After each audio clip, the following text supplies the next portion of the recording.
Good evening. Today is December 14th, 2020, and this is the 31st episode of New Paradigms. I'm your host, Sargis Sangari.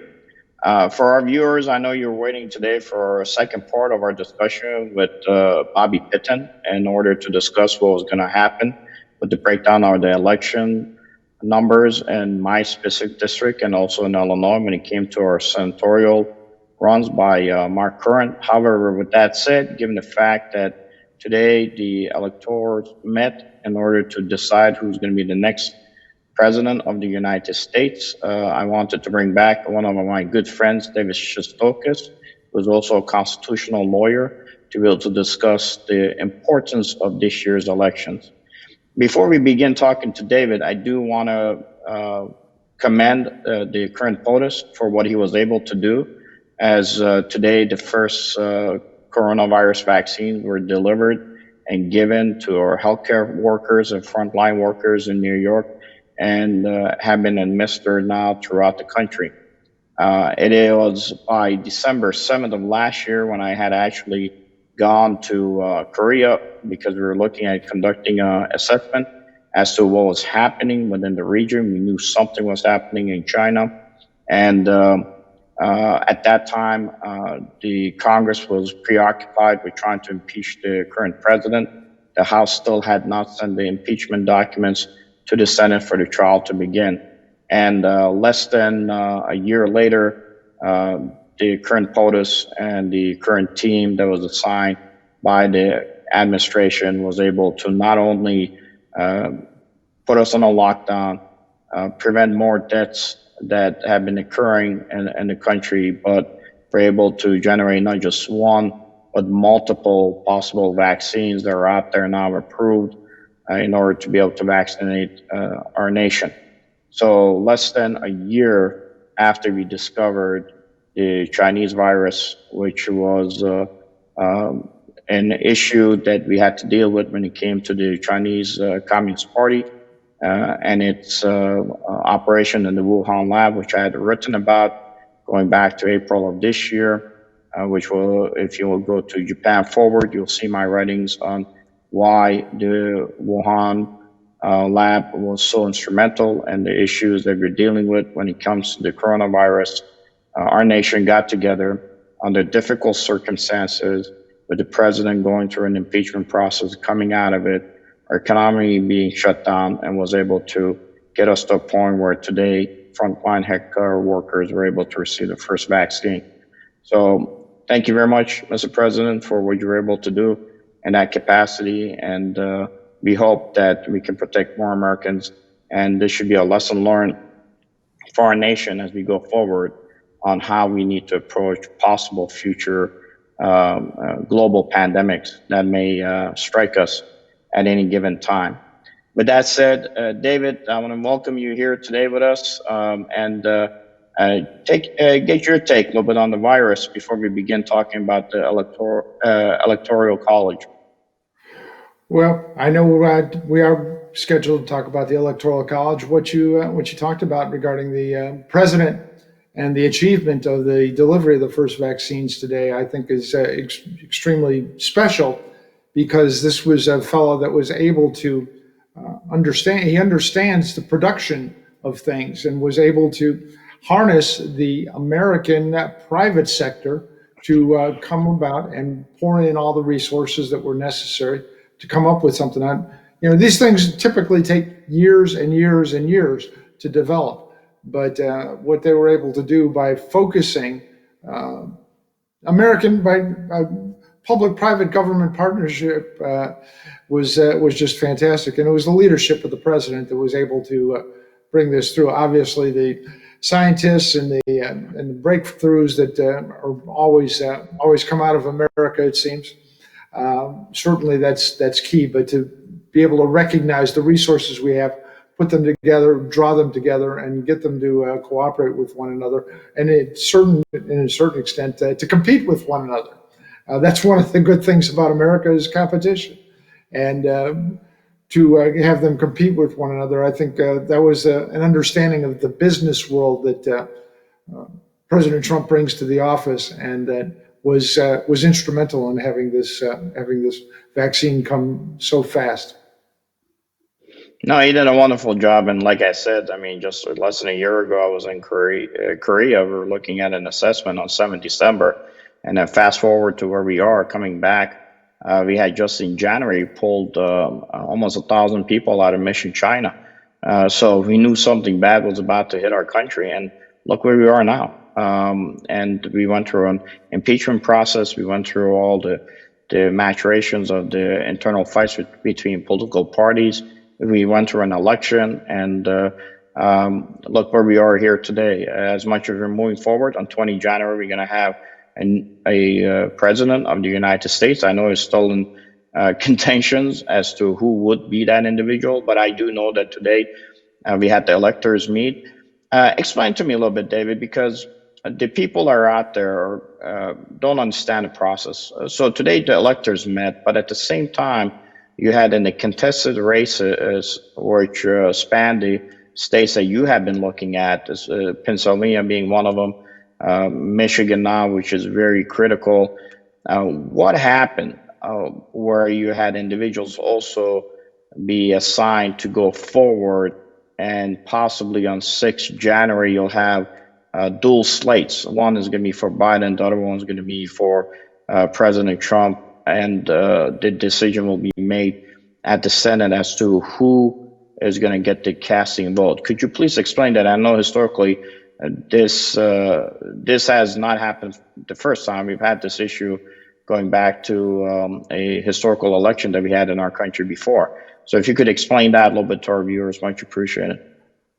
Certainly, the first and last, and really for all practical purposes, the only time in our history where we had two sets of electors expecting to represent a given state was in 1876. And in 1876, Louisiana, Florida, and South Carolina all sent two slates of electors to the Electoral College. Plus, there was some issue about one elector in Oregon because there was some issue because they had, in fact, gone for the Republican candidate, but the Democrat governor of Oregon had replaced an elector that was disqualified with the Democrat. So there was an issue of one elector in Oregon and 19 electors in the other three states. Florida was particularly complicated because one governor sent a group, and then there was a new Democrat that was elected in the fall, and he sent a separate group, even though he wasn't governor yet. And so it was really, really complicated. It had never come up before.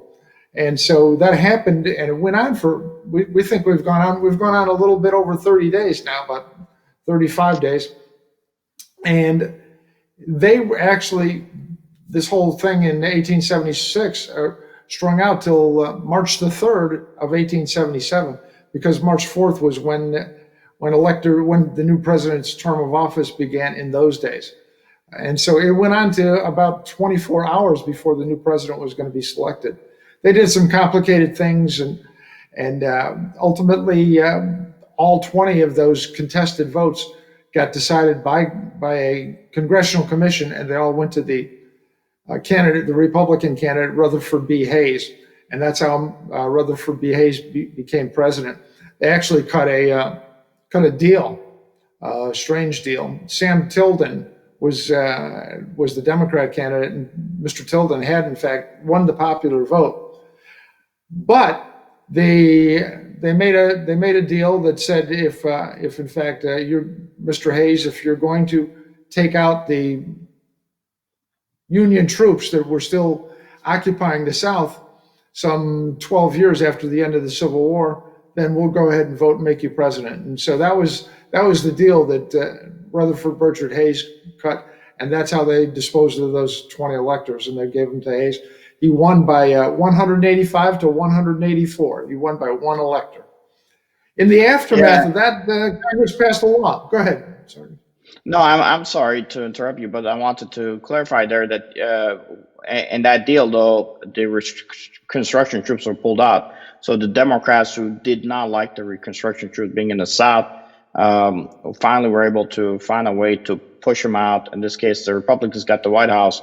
However, the Reconstruction troops were pulled out, and our country was not in a better place after that because of what happened with the issues in the South, and then finally leading to the civil rights movement. But it did lead to a No, lot you're of the right. dates that are currently.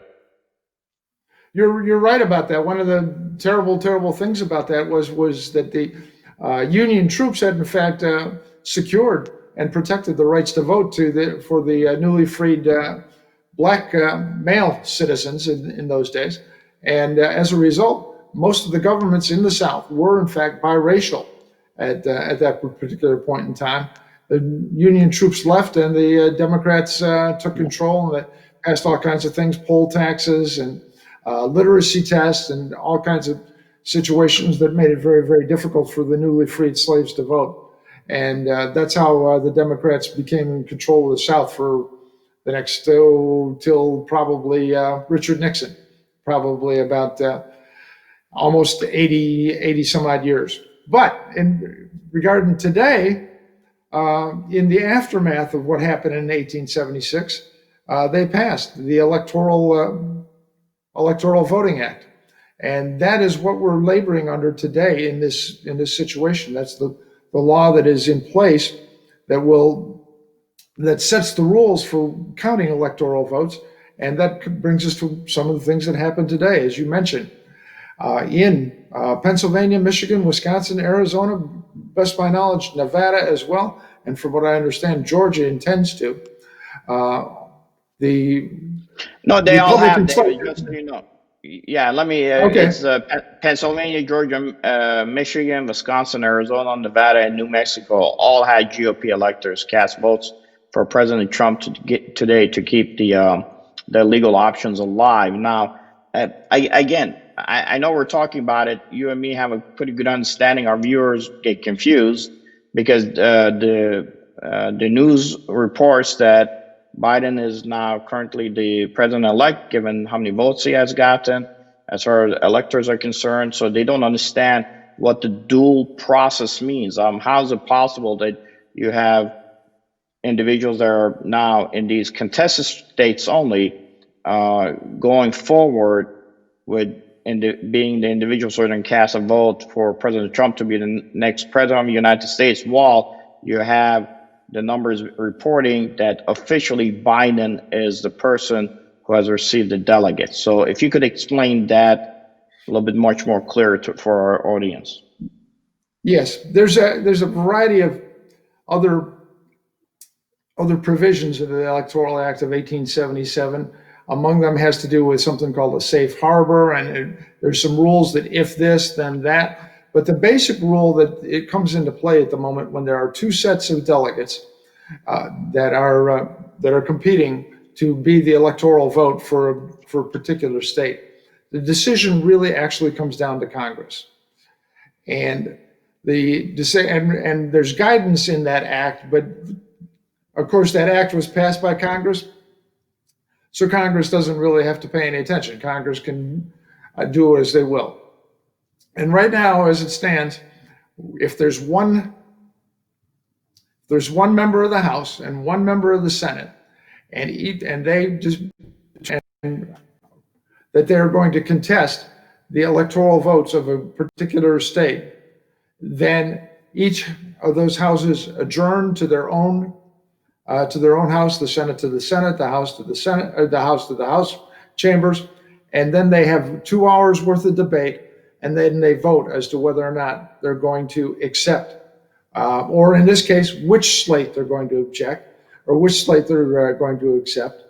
And if both houses agree which slate they will object, or they will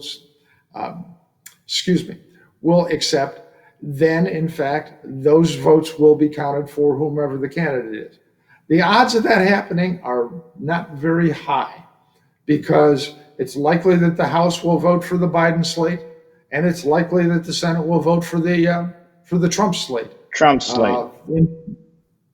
For the Trump slate in Pennsylvania, or across the board, as each one of these comes up for a vote.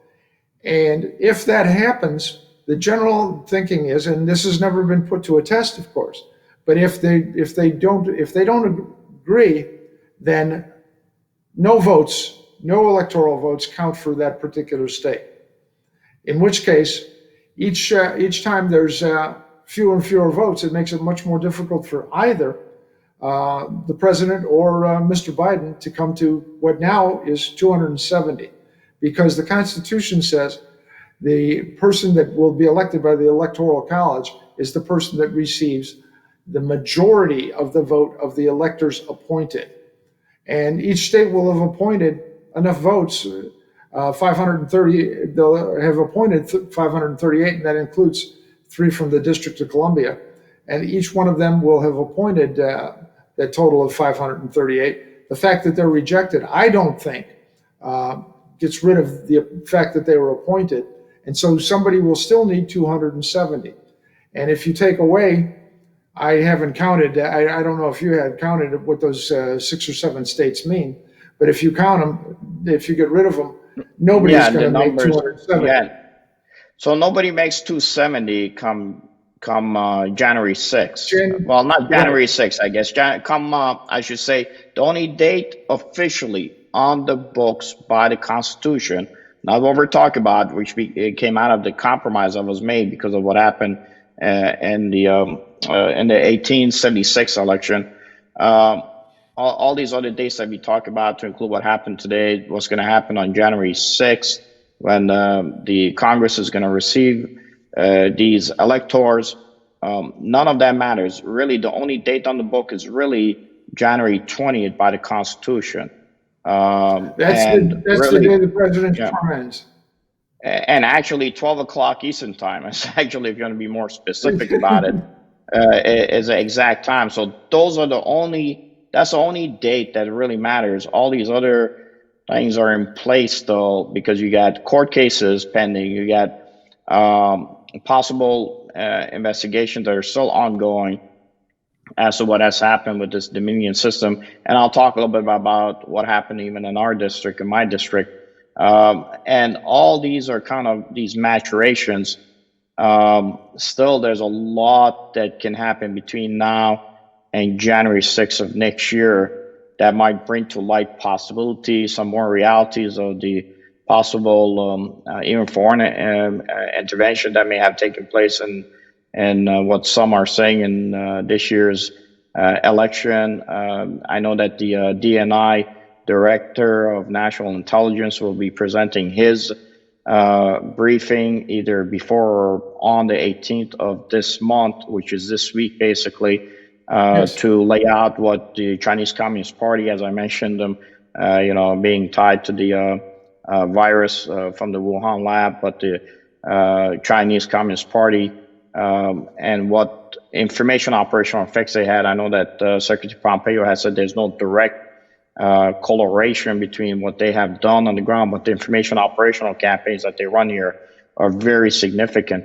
And I know it goes back to a tie-in to the 2018 executive order that the president signed that really goes after major companies and organizations that are any which way tied to the Chi-Com operations globally that are trying to compete against us here. And unfortunately, as we have seen, that a lot of the component pieces of those machines were, tied to Chinese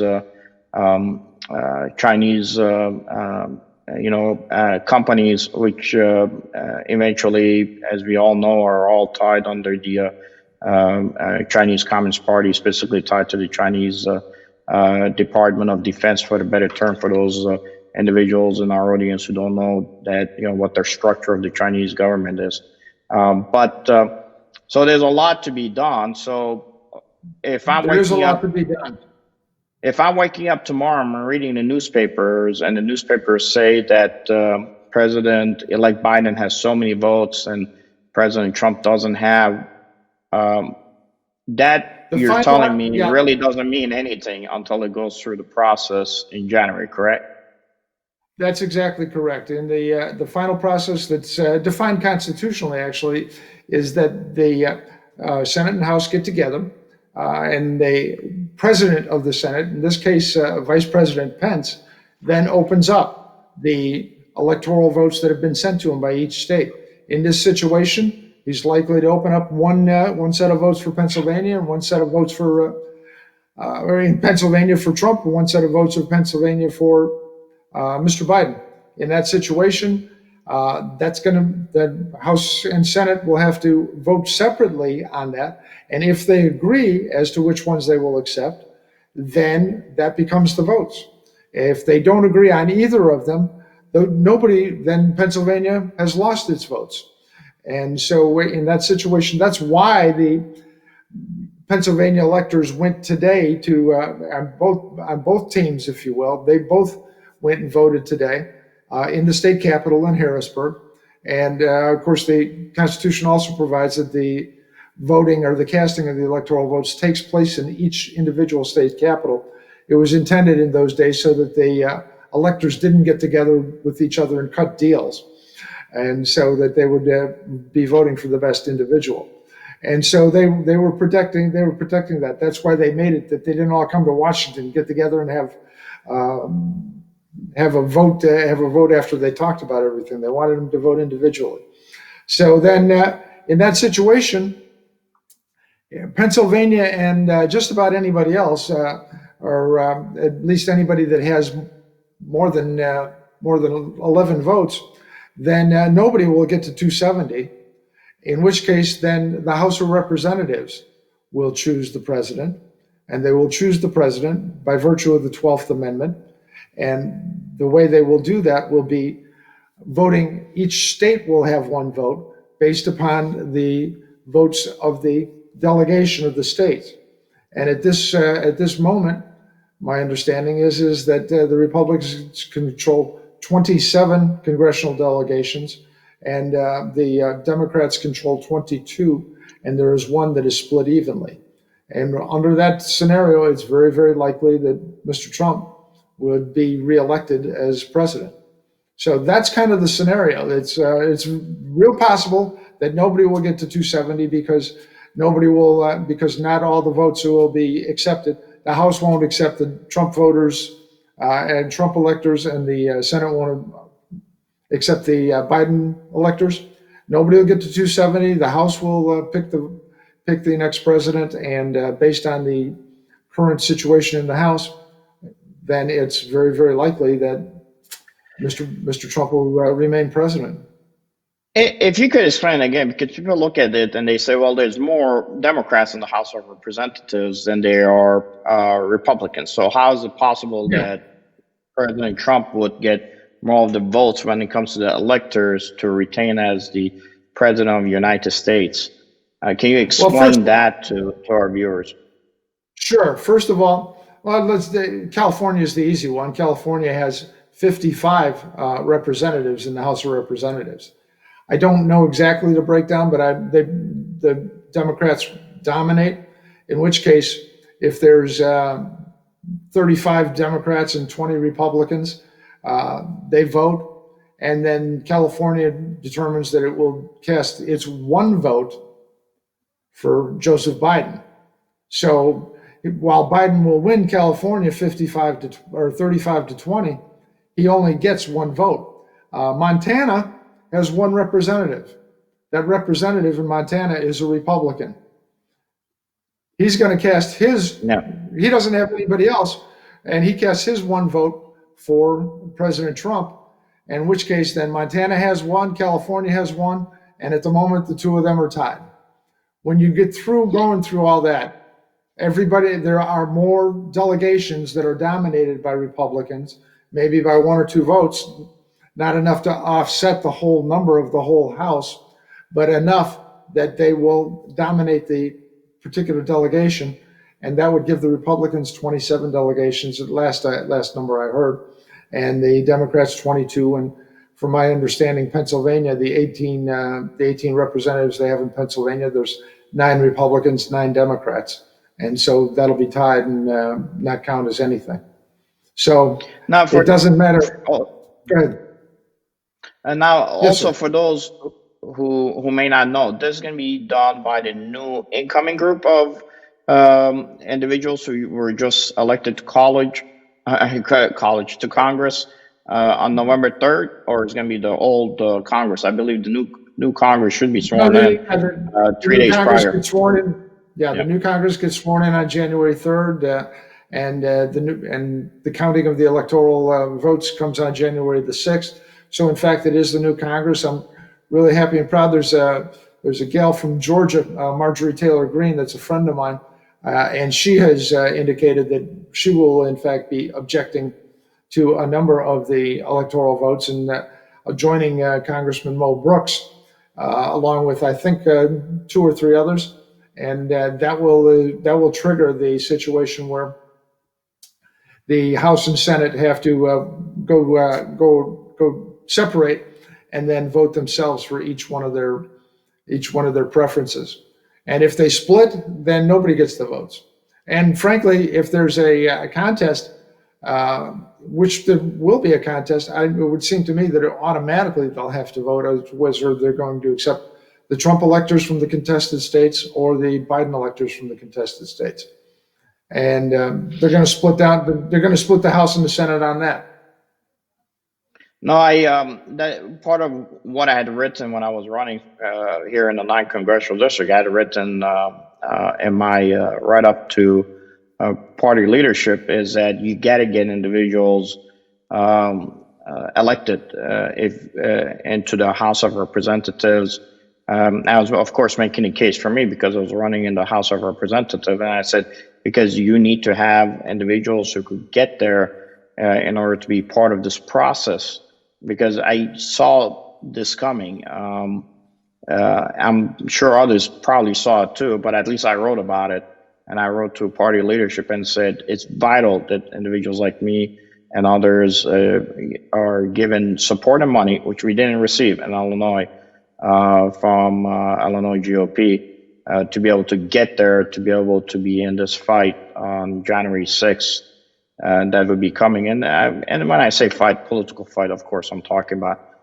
So we have had a voice, be able to be advocates as to what is happening across the country when it comes to our voting systems. For those individuals that look at other countries, Dave, India is 1.8 billion people, and they vote on one day. 1.8 billion people vote on one day, and they do it right on the spot. They do it in person, and it's over.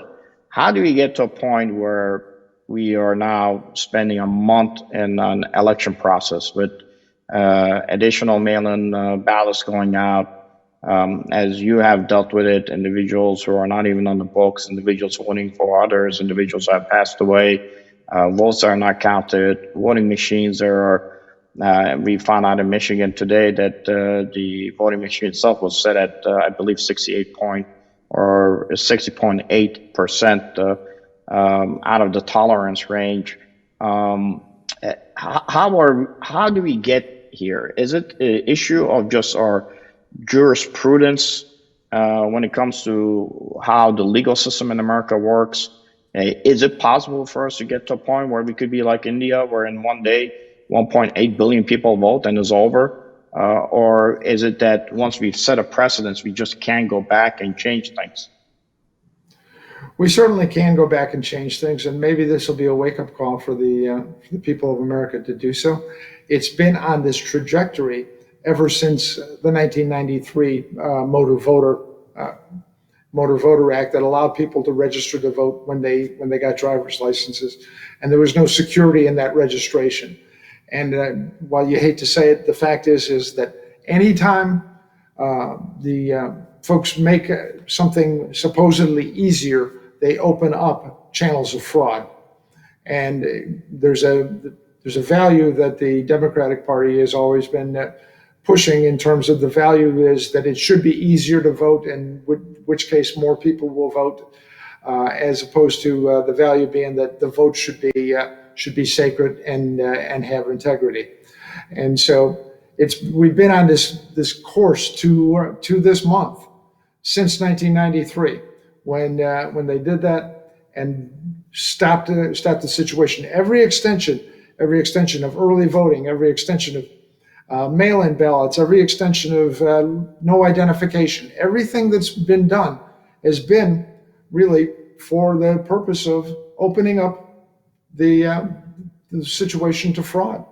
And it's a shame, and it's become effective. And the chickens came home to roost in this election. And I can only say that we are blessed at this moment in our history to have a president that will not roll over and accept what's been done, not to him, but to the country. What's been done to the country, because this is not a crime against any one man. This is a crime against the country, and it's been underway. It's been underway for at least 27 years, probably longer. It's not that there's never been any voting fraud.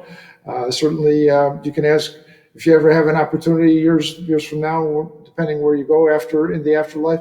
Richard Nixon really never thought he lost to Kennedy in 1960. And we're here in Illinois, and we can blame the first Mayor Daley on that. So this is nothing new, but this scale has been something that we've been going towards. But while we talk about the scale, the way they put these things together, it really only took, 15, 20 people really to organize it. When they say some sort of vast conspiracy, if you think about it, the cities that actually controlled the outcome of the election as it is now counted would be Philadelphia and Pittsburgh and Detroit and Milwaukee, Atlanta and Phoenix and Vegas. How many, what is that, 14, 15 people control those things, control those one-party cities, and they control the election mechanisms and election machinery. It's like my situation where I was in Pittsburgh in Allegheny County. They're saying, well, everybody could come in and they could watch what was going on. Well, the problem is, of course, it was Democrat patronage workers that were all working at the tables.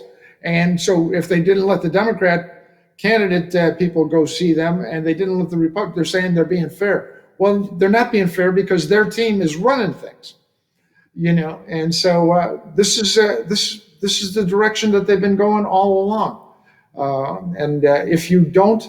If you're doing anything honest, if you're not doing anything dishonest, then of course you'll let everybody take a look at it. In Pittsburgh, nobody took a look at it. 307,000 votes shouldn't count. It's very easy. Everybody gets more complicated than that, but to my little mind, it's really kind of not complicated. Look, I want to kind of look at our Illinois itself. I want to look at some of the just the numbers that I had recently, because they got certified last week. I'm going to kind of put those numbers up so our viewers can see them. But I've had a friend of mine here who himself, every time he's been in the service, he's cast his paperwork directly through. He has never had his ballot ever accepted while he was in military service when he came to Cook County. And it's a shame. He actually is a ward committeeman here. But if you look at the graphs that I put up here in my particular race, 29,296 votes that you'll see out there, or 29,000 votes that you see out there breaking down by the precincts. You're kind of trying to figure out where are these missing voters for these particular races. In this case, for the Senate race here too, specifically that Mark Curran ran. And there's another slide that I want to put up, kind of breaks down what my numbers were for us to look at. If I could get that slide up. We'll see if you can get that slide up. I need to see the slide that has the write-up on on exactly what my total numbers were. So with again, approximately 43,000, I would say, small donations, we received 107,125 votes. Now, those numbers fluctuated constantly, David, because I was up at 109,000, I went down to 105,000, I came back up to 106,000. I dropped back down, and then I went up to 107,000. So in itself, it was strange. But if you go back to that last slide again, I'm gonna talk a little bit more on that slide. We found that 20,929 missing votes in Cook County race, 11,231 missing in Cook County wards, and 9,698 missing in Cook County suburbs. So we went through the public records, of course. People can go to these links and extract the same information and see, unless it changes tomorrow, who knows, maybe somebody sees this discussion and will go in and change those numbers. It's unfortunate, but welcome to Cook County. And overall, Chicago votes for the congressional race 9, 40th, 41st, 44th, 46th, 47th, 48th, 49th, 50th. The most alarming was the 41st, 44th, 46th, 47th, 48th, 49th. 41st precinct 33 was the worst in those numbers, because you're looking at where it shows online 93 votes cast, and then you look somewhere else, it's looking at 511 ballots cast. So on the bottom, you see what the numbers come out. Again, for the money that we spend with small donors, it was a very good race for us where we got to. But again, even in our race, the numbers didn't make sense. And then when you multiply it across the board, then you'll realize why you have this update where you have Pennsylvania, Georgia, Michigan, Wisconsin, Arizona, Nevada, New Mexico, where they had the GOP electors cast votes for President Trump today to keep their legal options alive, just like you spoke about. I don't know. I mean, it for me, it bothers me because if I knew that these were the numbers that were going to show, at least we could have asked for an audit. And as you know, we have received affidavits on the Sunday after the election. And I am an individual who reached out and spoke to the incumbent the day after the election, saying that we have to work together as Americans. And we still received affidavits starting on that Sunday. I went ahead and sent those affidavits, collected them, and we collected multiple of them. This past Friday, again, I sent affidavits that came to us to Sidney Powell and Rudy Giuliani directly for them to see what the issues were here. I know that we had Bobby Pitton last time on our show. He's right now working on the Pennsylvania numbers that you were looking at, where these not ghost voters, but phantom voters are appearing. I do know that the new information came out of Michigan today as to what the tolerance factor was for the machine that was being used, the same machine that is being used here, and unfortunately is the same machine that was initially owned by a Chinese company. Component pieces of it are Chinese made, and people say, well, these systems are not going to be hacked. You cannot get into them. We found out with possibility of president thinking about whether or not he should be pardoning Assange. It is possible that initial case that was made by the DNC saying that their servers were hacked by Russians were actually that it wasn't the Russians that hacked it. And that's how simple it is to hack these machines and systems, especially when you got pictures that we get in our affidavit showing that you have these machines with sticks in the back of them and simple hardwired lines that are hanging out in some of the precincts that we had judges who were working there. If you can be a military power and you could knock out other multi-aircrafts out of the sky because you can access their component pieces, you can easily hack a computer system that itself, when it was briefed to Cook County, is a system that was never vetted before it was put online for this year's election. And if these numbers are the type of numbers that we could have seen, we could have probably gone ahead and at least conducted an audit of our wards. But now we're in a position that the only way we could conduct those audits and in the future would be to possibly put in a federal lawsuit and see if the U.S.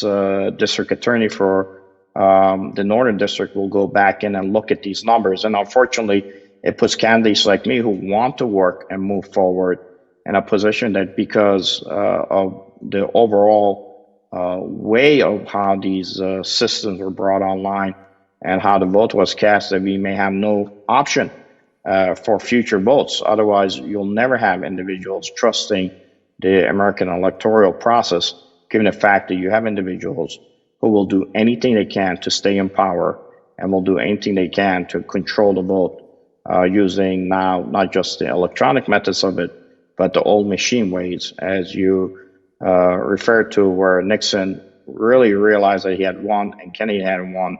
However, they delayed the voting here to ensure that Kennedy would come up front on the Electoral College votes for him to be the next president of the United States.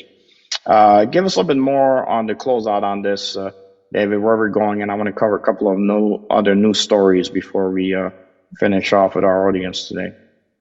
I know you need to do some things with a couple other people. What I might point out is that the media regularly says that they tally up all the lawsuits and all the lawsuits that have been unsuccessful and have nowhere.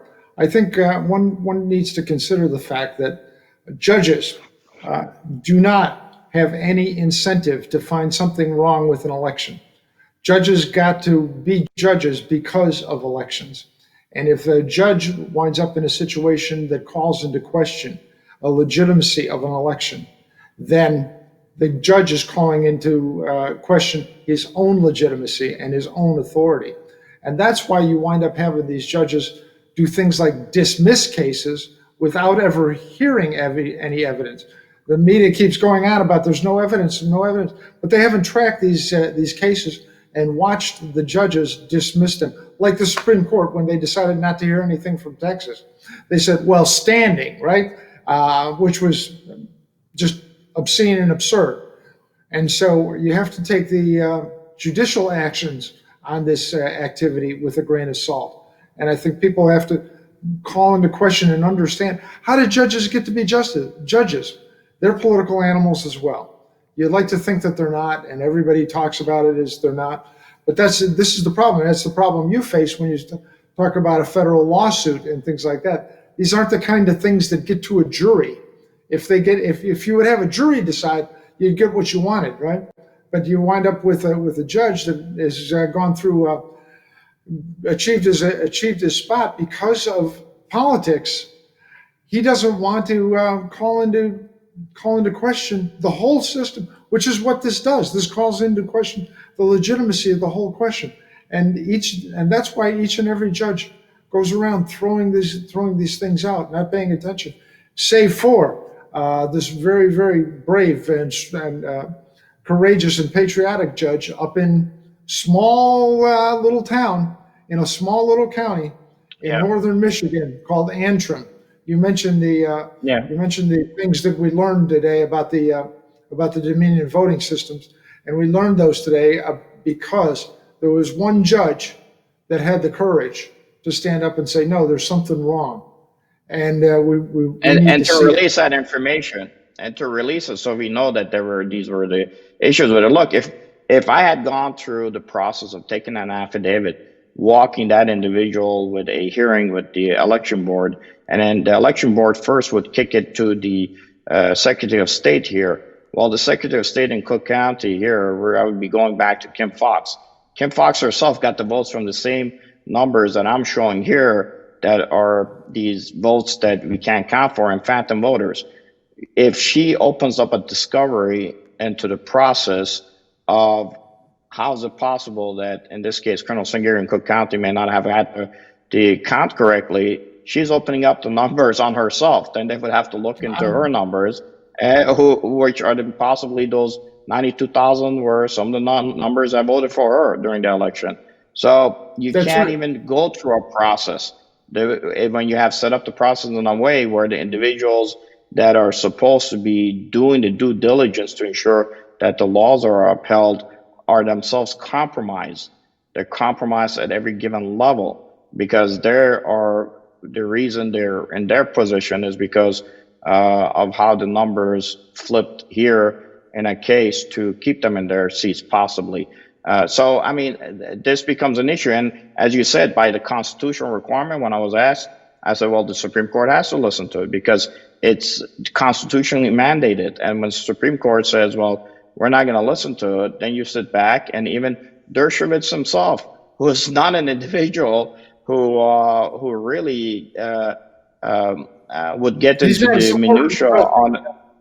Yes, for the Republican side says, look, if you cannot count on the judiciary to do their job, where are we at? And I will tell you, for me, I look at things from a foreign policy perspective, and I have to tell you, David, if we are not able to unscrew ourselves here, especially with a system possibility that is tied really to a lot of the issues that are driven out of TRICOM pushes here through information operations, whether it be how much of a footprint they have in our congressional candidates. I've seen some of the investigations are coming out to what might be their connections to even possibly family members of who might be the next president of the United States, to include the effects that they have with our various different social media platforms, whether it be Facebook, Twitter, and others that might be really trying to get into those markets, to include our major companies that if China tomorrow turns off the spigot, they're not making any money. And China will give an opportunity to create generational wealth for yourself in China itself, and how extensive their information operations are here, to include where we can even call this a China created or a China issue when it came to the virus. And it's possible that even our discussion today will probably get shadow banned because, God forbid, algorithm picks it up that I may have used the term virus entitled to China. It tells me one thing: if this election is not settled by Americans, it tells me that the information operations of TRICOM is so strong here that it doesn't matter who the next president is going to be after this election.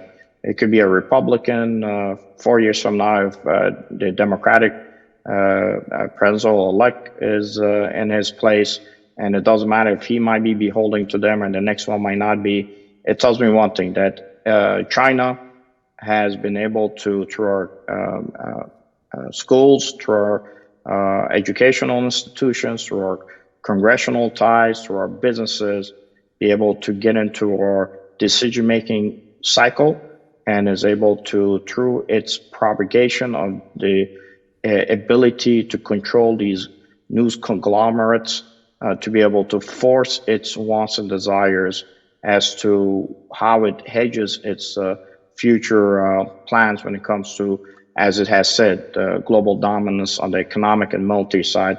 In this case, China doesn't have to go to war with us. All it has to do is be able to get Americans here to buy in that what they want to do is the best for the globe in this case, and what they want to do is the way we hedge. So in the future, our presidents, our executives, regardless of the party that they are going to be nothing more than talking heads and placeholders for Chinese operations, which are now even looking at buying our agricultural land because they need it in order to feed their 2 billion plus people 3 times a day and growing. So that's kind of my take on it. I look at it from a foreign policy perspective, and the fact that we went ahead and purchased a computer system that has Chinese components in it should be an absolute no-go. And everyone who cares about the country more than they care about their pocket should try to ensure that this system that came out of Chinese companies tied to Chinese military componency, that has shown a failure rate, as you mentioned, even in Minnesota, or I should say Michigan, that was used in our election, should be permanently purged out of our electoral process. And maybe we go back to the way it was done in the past, where an individual comes in, shows their ID, puts a paper ballot in, and that's it. Do what India does. 1.8 billion people vote in India. They elect a prime minister in one day, and America cannot do it over a period of now almost a month of election, not knowing where we're going to be come 20 January. I do know that Barr also resigned his position today. He gave his resignation letter. Is there anything that you could discuss on this particular issue, or any points on it, David? I haven't seen the letter. I haven't seen the details of the Attorney General's resignation.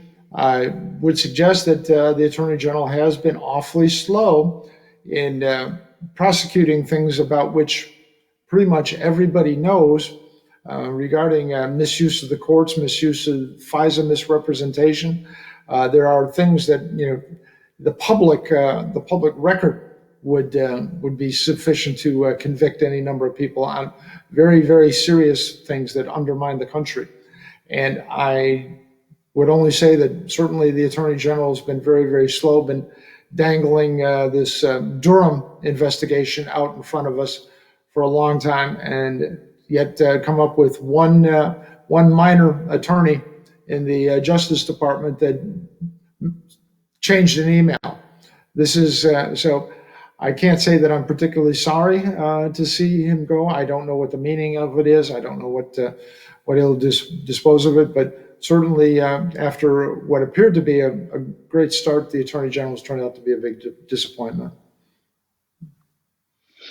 Well, it's a shame, but at the end of the day, we got to pray and hope that our country does the right thing and the people in the process are doing it for the right reasons. I know that Barr said that he wants to spend time with family. He did come out in that That's letter what and they all really, say. I'm sorry. yeah, They all say he did come out. that. Yeah, that's the standard. That's the standard thing. I know, but So I have to talk in accordance to what his letter says. But at the same time, he did come out and really hit hard against the Democrats, specifically in this case, in his letter and what they put the current POTUS through. But I do know that you mentioned the ongoing investigation with Durham. He has expanded his investigation. Now he has actually hired more prosecutors. Usually that's a sign that there's probably indictments that are going to be executed. There's indictments out there that are sealed. Usually that's what it means. We'll see how it goes. This is 2020. we'll see how it goes. But I would suggest, Sargis, that if Mr. Barr had punished any number of law enforcement officials that we know lied to Congress, we know Comey lied, we know Strzok lied, we know Lisa Page lied, as aggressively as Mueller prosecuted any number of Trump's friends, we might not have had this problem with the election if a variety of people had gone to jail for misusing their government authority. Somebody would have thought twice about misusing their authority in an election setting if, in fact, I don't know, the acting director of the FBI, Mr. McCabe, was behind bars. Somebody that was thinking, geez, if they're going to put him away, they might put me away too if I'm stealing an election.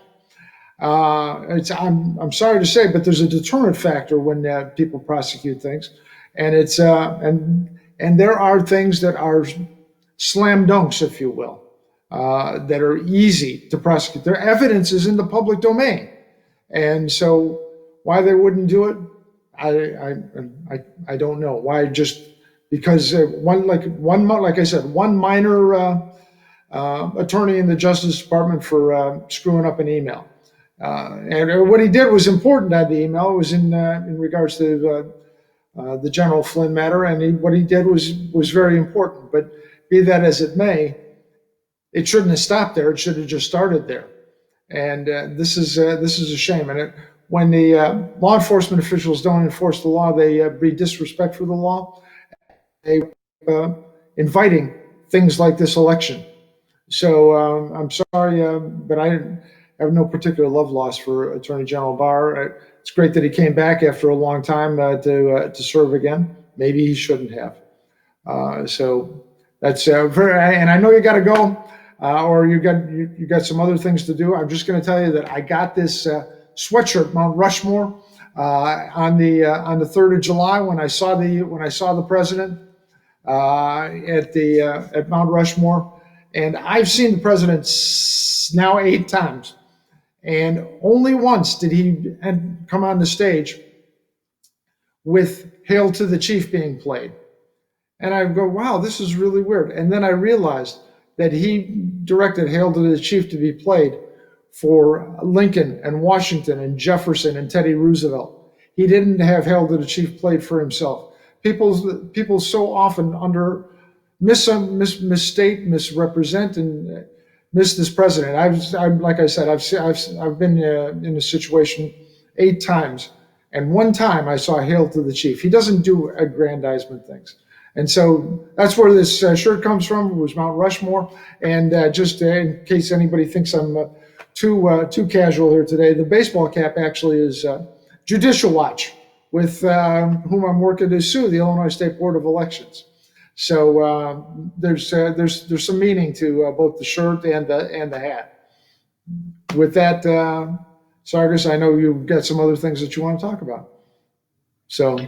Well, no, definitely we'll bring you back again. Otherwise, I enjoyed the conversation. We'll be here for hours. And Carter Page himself, he's suing one of the Illinois law firms here that did complete damage to him. So in the future, we'll have him here too. It's amazing how most of that corruption, unfortunately, comes out of Illinois. Is embarrassing that it does, really. And we have done more damage to the nation than we have done anything. For what? So one political party can raise their flag and say that I'm better than the other one is a shame. Like you said, country should have come first, but individuals came historically before us that said party over country. And I don't care who those individuals are. I do not celebrate them. I think they did disservice to the flag behind me, for which my buddies died. And unfortunately, the same people are going to be pushing the button for those individuals who believe that they should take to the streets and tear down this country, to maybe be out there because they may not like the process by which we are going to get to the next POTUS of the United States, who might be even the current POTUS. So I hope that, we understand that, and I hope that individuals who are out there do not get used by these individuals for their political aspirations, and pray and hope that our nation comes through, and that we rally around the flag and keep ourselves together, and understand that if you don't protect each other, nobody out there will. And the enemy going forward for me is TRICOM, as the Chinese Communist Party. It is not the Chinese people. It is the Chinese Communist Party that controls most of our ports here in this country, and have access even in our election today with the Dominion voting machine, that the component pieces belong to them. David, where can people go find out more about you before we head off? There's my website, which is shestokas.com, SHESTOKAS.com. There's, of course, Ed on Twitter, @Shestokas. And, of course, on Amazon, you can find my books, Constitutional Soundbites. That's the one with Ben Franklin on the cover. And then there's also Creating the Declaration of Independence, that has Thomas Jefferson on the cover. So they can do that. And through any one of those ways, folks can contact me as well. So I just, relative to Carter Page, let's wish him well. And on the bright side for Carter Page, he'll have a jury deciding what happens. He'll have a jury as opposed to one of the judges. And I think that's something else we need to get back to, is more jury decisions in these kinds of things.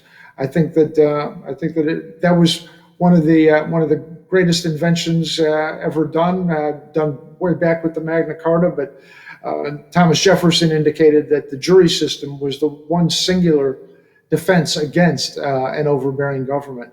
And to the extent that we can get these questions before juries, like Carter Page is going to do, I think we will be all better off. Thank you very much, David, for the kind words, and thank you for coming here on a short notice, and thank you for helping us out through this process. With that said, folks, we'll talk to David again in the future, and pray for our nation, pray for our country. Don't fight for a political party. Stick and pay attention and fight for America and the flag behind me. God bless you all, and this is New Paradigms.